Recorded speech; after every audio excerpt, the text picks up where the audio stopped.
And sometimes some extracurriculars can actually be beneficial to studying.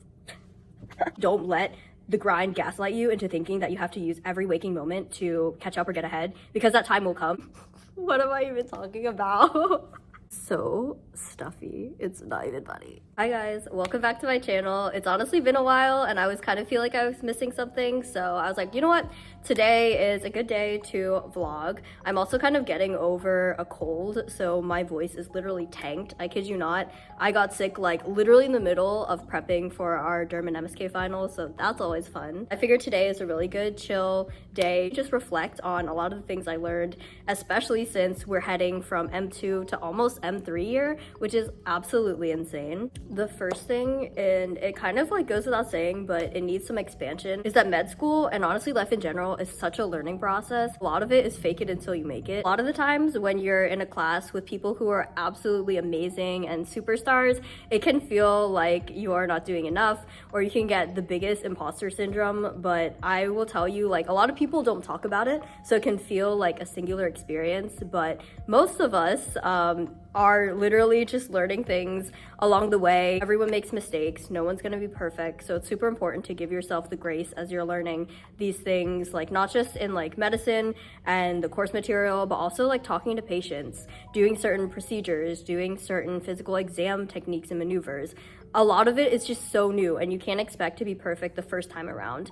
And also, like, there's so many different things you have to be able to do in medicine that you can't, like, unless you're like the 0.0001%, and even then, like, you can't master every single thing and be perfect the first time around. And also appreciating different personalities, and the big thing is that like healthcare is a team sport. Some people who are better at physical exams, and there's some people who are better at test taking, and there's some people who are better at talking to patients. These skills complement each other and you're not going to be able to max out literally all of your stats. So it's important to give yourself grace when you're making mistakes, and instead of taking it as a beatdown, use it as a lesson and something that you can carry forward with you to the future. I sound so stuffy right now. Are going to be people that you're like, wow, they're literally on top of everything. They have everything together, all A's, like all the extracurriculars, all the research, but that's only the surface, and everyone is human and we all make mistakes. We're not perfect. We can never fully be perfect. So just giving yourself the grace, giving it your best, and learning from your mistakes. Second thing is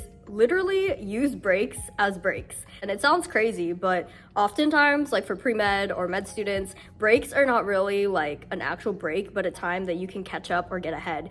And I would do this a lot too. Like I would use a break to catch up or get ahead or try to do like extra stuff. Sometimes your body just literally will tell you that it needs rest. It can be super counterproductive if you're trying to do half and half and dip your toes into like both things. Like for example, if you're at a family function or trying to spend time with family and friends, and you pull out the Anki and you're trying to do both at the same time, like literally it's more productive if you just focus on one thing versus trying to do two separate things and not getting the most out of both of them. Don't let the grind gaslight you into thinking that you have to use every waking moment to catch up or get ahead, because that time will come. And in the end, if we all put in that work that's needed, we're all gonna get to that same graduation line. It's okay to take a break, like I promise.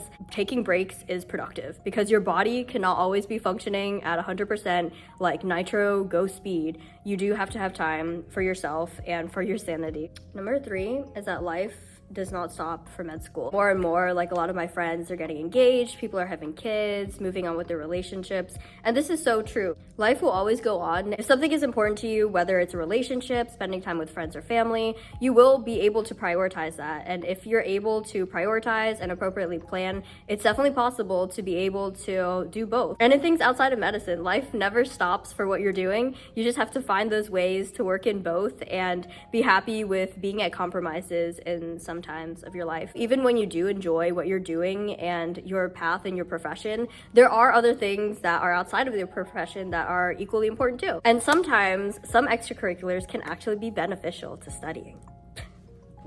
Use things outside of medicine and studying to motivate yourself to do well. As for example, my friend and I, we both are lucky to have amusement park passes. So on Fridays, after we finish all of our work, we'll just block out that time to just go hang out, have a good time, walk around, let our minds decompress. And honestly, when I know that I'm gonna be somewhere and that I'll have less time to study, it makes my time that I do study before I go way more focused and more productive because I'm like, I have to lock in. There's this thing with Murphy's Law, like if you give yourself more time, the task will expand to fill that time. So if you know you're under a bit of a time crunch, you're like, you know what, let me like lock in, focus, concentrate, and make it stick even more. Or if you do meet a special someone, you can use hanging out with them as an incentive to push yourself to get a certain mark or to study more. So for example, ooh, if I do really well, or if I get through reviewing this entire week's module, I could go hang out with XYZ on Saturday for 5 hours or something. Believe it or not, it's also important to have external motivators to keep you going. Like it can't always be 24/7 cramming stuff into your brain. You also have to have time to decompress and let your brain like actually consolidate the information as well. And with that being said, it is time for me to get back to the grind and also maybe eat and like decongest myself because I'm starting to feel the stuffiness. Let me know what kind of content you guys want to see next, and I'll see you in the next one. Bye!